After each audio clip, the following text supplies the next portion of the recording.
Hello everybody, this is Mayank. So This this is Shreyansh. today we are here to study about brakes. When the cars came into this environment, so there was only this acceleration and acceleration and acceleration. So car used to run fast, but there was the need for the brakes. Brakes basically are used to stop a vehicle. So in the history, brakes basically were the friction brakes. So why the friction brakes?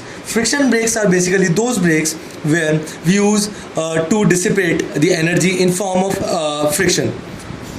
Consider this case. This is a vehicle. If this is going fast with some velocity v, so it has the energy mv square by 2. Now you need to stop this vehicle. So you need to dissipate mv square by 2 amount of energy. That is E. That is your total energy. Now how can you dissipate this energy? So there were two types of brakes introduced. Initially there came the concept for drum brakes. So in drum brakes basically there were these padding system which when brakes were applied, these pads were pushed towards the drum and this was used to stop the vehicle. And later, which we see in today's bikes and cars and modern bikes, is the braking system based on discs. In disc, what happens is there's a caliper and a metal disc with some grooves in it. These grooves are basically to dissipate energy. Now what happens is when you apply brakes, this calipers comes in contact with the brake disc, and this contact between brake disc and caliper creates an frictional loss of energy, which is when we want to stop this vehicle. So this frictional loss of energy is equals to mv square by 2, which is basically the energy of the bike. Now, due to the current need of energy saving, there comes the concept of regenerative braking. The regenerative braking involves a magnetic. The regenerative braking involves a magnetic disc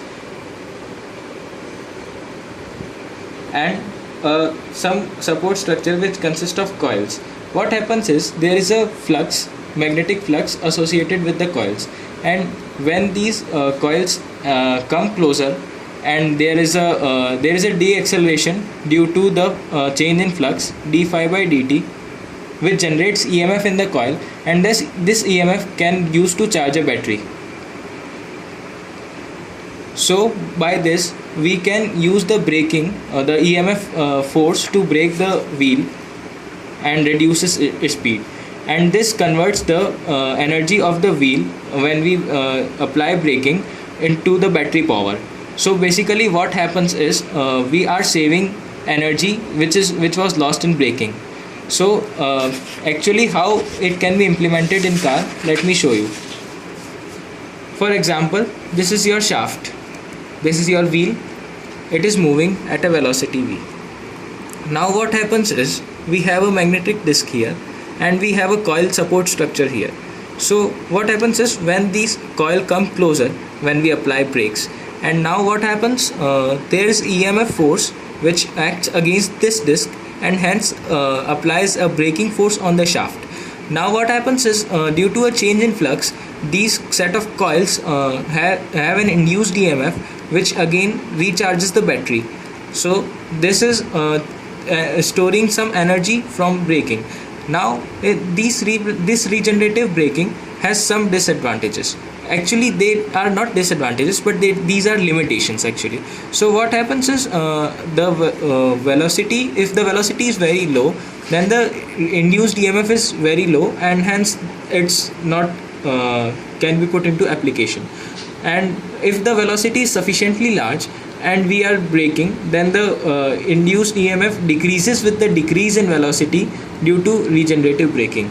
And one more thing is when we apply when we have regenerative braking, then we cannot completely stop the vehicle, so we require some supplementary friction brakes which help in completely stopping the vehicle. And if the vehicle is at high velocity, the regenerative braking takes time to stop the vehicle.